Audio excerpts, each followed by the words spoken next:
한국은행이 기준금리를 0.5%. 정부는 가계부채와 부동산 값을 잡겠다는 오피스텔의 경우 얘기인데 아파트의 대체제로 청약 등록받으면서 경쟁률이 수천 대 1까지 치솟고 오피스텔 있습니다. 시장으로 투자 수요가 몰리고 있습니다. 안녕하세요. 234랜드의 신팀장입니다. 지난달 26일 한국은행이 기준금리 인상을 발표했는데요. 그러나 나날이 대출 규제도 심해지고 현금의 가치는 낮아지고 올라가는 건 아파트 값과 물가밖에 없다 라는 얘기들을 많이 하십니다. 그래서 열심히 모은 데 목돈을 0.75%의 낮은 금리로 은행에 맡기는 것보다는 안정적인 부동산에 투자하고 싶어 하시는 분들이 오히려 늘고 있습니다. 이렇게 문재인 정부 출범 이래로 부동산 규제는 나날이 심해지면서 아파트나 빌라 같은 차익형 부동산에 규제가 더더욱 심해졌는데요. 수도권 전체로 봐도 부동산 가격이 너무 많이 올랐죠. 하지만 오히려 더 늦기 전에 부동산에 투자해야 한다라는 심리는 강해지고 있는데, 혹시 여러분들은 부동산 하면 뭐가 가장 먼저 떠오르시나요? 아파트, 오피스텔, 꼬마 빌딩, 땅, 기타 등등 여러 가지가 있는데요. 그 중에서도 요새 규제가 가장 심한 아파트 같은 경우는 차익형 부동산이라고 볼 수 있겠습니다. 그런데 요즘 아파트는 진입장벽이 너무 높아져 버렸고, 빌라는 일반적으로 아파트보다 덜 오른다 라고 얘기들 많이 하시죠. 이렇게 여러 가지 조건에 따라서 천차만별인 차익형 부동산과는 다르게 요즘은 비교적 소액대로도 안정적인 수익을 얻을 수 있는 수익형 부동산이 유독 눈길을 끌고 있는데요. 자, 그럼 첫 시간에는 수익형 부동산에는 과연 어떤 것들이 있는지 한번 알아보겠습니다. 오늘은 수익형 부동산의 종류에 대해서 알아볼 텐데, 먼저 수익형 부동산에는 대표적으로 상가나 오피스텔, 다가구 주택, 다세대 주택, 오피스, 기타 등등 너무 다양하죠. 그 중에서도 많은 분들이 헷갈려 하시는 오피스텔, 도시형 생활주택, 생활형 숙박시설, 이 세 가지에 대해서 한번 알아보겠습니다. 요새 분양 광고가 너무 많이 들리고 있죠.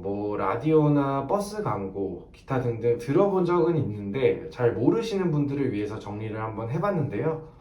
일단 이렇게 다양한 수익형 부동산의 가장 큰 장점은 안정적으로 월세를 받을 수 있다는 점입니다. 요즘 물가가 어마어마하죠. 이 월세 또한 물가이기 때문에 급속도로 상승하고 있는데요. 그래서 어떤 분들은 전문적으로 월세만 받는 임대사업만을 하고 계신 분들도 있으신데, 그 중에서는 대기업 신입 연봉보다도 높은 임대 수익을 버시는 분들도 계십니다. 사실 누구나 월세 받고 싶으실 거예요.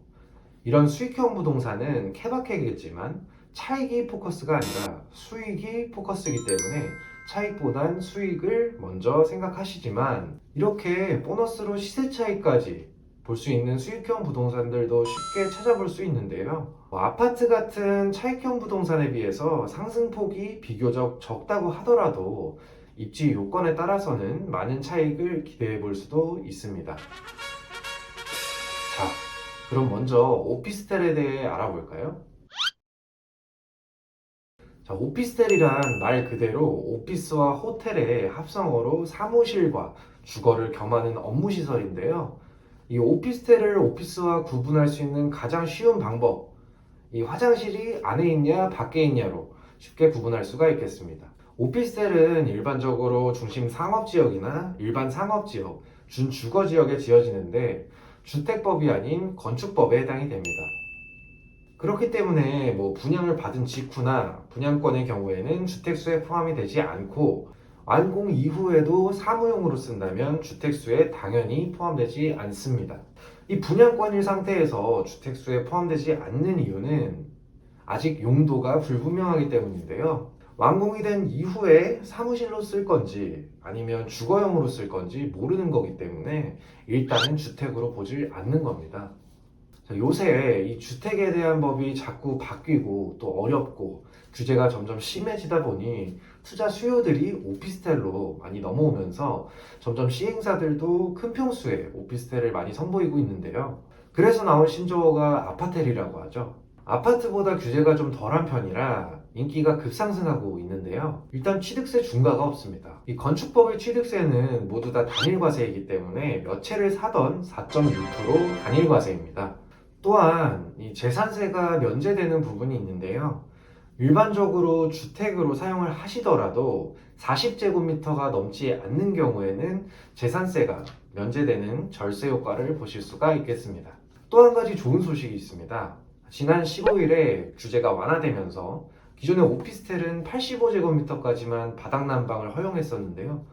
그런데 이제는 120제곱미터까지 확대를 해줬습니다. 이제는 큰 평수의 아파트들도 바닥 난방이 가능하게 된 거죠. 이렇게 되면 30평대 주거용 오피스텔도 나올 수가 있게 되겠죠. 물론 무조건 크다라고 좋다고 볼 수는 없겠지만 오피스텔 규제가 조금씩 완화되고 있다고 하니까 굉장히 좋은 소식이 아닐 수가 없는데요. 기존에도 원룸이나 1.5룸, 투룸 같은 경우는 바닥 난방이 당연히 들어가기 때문에 걱정을 하실 필요가 없습니다. 그리고 또 한 가지 더 팁을 드리자면 난방은 당연히 개별 난방이 좋겠죠. 다음으로는 흔히 도생이라고 부르는 도시형 생활주택에 대해서 한번 알아볼까요? 이 도시형 생활주택은 말 그대로 공동주택이며 300세대 미만으로만 지어집니다. 일반적으로 주거 밀집 지역에 지어지고 주택법에 적용을 받습니다. 또 하나의 건물에는 도시형 생활주택과 그 외 다른 주택을 건축할 수가 없고 예를 들어 단지형과 원룸형도 함께 건축할 수가 없습니다. 단 상업지역이나 준주거지역에서만 원룸형과 다른 주택을 함께 건축할 수가 있는데요. 주택이기 때문에 청약 또는 분양권 자체도 주택수에 포함이 되고 세제에도 주택수로 포함이 됩니다.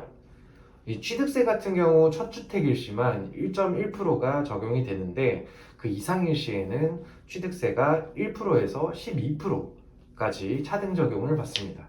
이 도시형 생활주택의 경우에는 당연히 주택이기 때문에 분양권 전매 또한 불가능한데요. 그 중에서도 원룸형 도생의 건축 기준을 아예 소형으로 개편하고 전용 면적 허용 상한을 50제곱미터에서 60제곱미터로 확대합니다. 자, 마지막으로는 생활형 숙박시설인데요. 생활형 숙박시설은 주로 관광지나 상업지역에 지어지는 건물인데요. 오피스텔 같이 생긴 호텔 정도로 생각하시면 되겠습니다. 이 말 그대로 숙박시설이기 때문에 공중위생관리법에 적용을 받습니다. 이 오피스텔과 마찬가지로 청약이나 분양권 그 자체로는 주택수에 포함되지 않고 세제상으로도 주거용 사용을 제외하면 주택수에 포함되지 않는데요. 올해 초에 건축법 시행령이 개정되면서 전입신고는 불가능하지만 현재도 전입신고 관련된 논란은 여전합니다. 또 위탁업체를 통한 시설 운영 방법이나 개인이 직접 관리하며 운영할 수도 있는데 이 또한 건축법에 해당되기 때문에 취득세는 4.6% 단일과세고요. 숙박시설이기 때문에 전매 제한은 없습니다. 오늘은 먼저 수익형 부동산 중에서도 오피스텔, 도시형 생활주택, 생활형 숙박시설 이 세 가지에 대해서 간략하게 알아봤는데요. 아무래도 투자를 하시는 입장에서 가장 원하는 부동산은 보유를 하시면서 일정한 월세 수익도 받다가 매매를 할 경우에는 시세 차익까지 얻는 부동산이겠죠. 그런데 사실 그런 물건을 보는 안목과 투자 시기, 또 수익 창출이 잘 되게 잘 운영하는 것은 처음부터 잘할 수는 없습니다. 보통 경험이 있으신 분들이 훨씬 잘하시고 그 경험이 잘 됐던 경험이 아니더라도 재미를 크게 못 봤던 그런 경험이라도 그러한 것들이 다 공부가 돼서 안목이 생기는 거기 때문에 만약 지금 하고 계신 분들은 잘 됐으면 어떤 부분 때문에 잘 되고 있는지, 혹시 아쉬운 부분이 있으시다면 어떤 부분이 있는지 냉철하게 분석해 봐야 될 필요성이 있겠습니다. 혼자 하시기가 어려우시다면 주변 지인들보다도 전문가에게 상담을 받아보시는 것도 아주 좋은 방법인데요. 결론은 아주 원론적인 이야기지만 여러분들이 안정적인 월세 수입을 받으시면서 차익을 내기 위해서는 투자 지역과 적절한 분양, 매수, 매도 시기를 잘 선정하셔서 여러분들에게 맞는 부동산을 찾는 것이 그 해답이 되겠습니다. 오늘 내용이 도움이 되셨다면 구독과 좋아요 부탁드리고 저는 그럼 다음 시간에 또 찾아뵙도록 하겠습니다. 감사합니다. 안녕.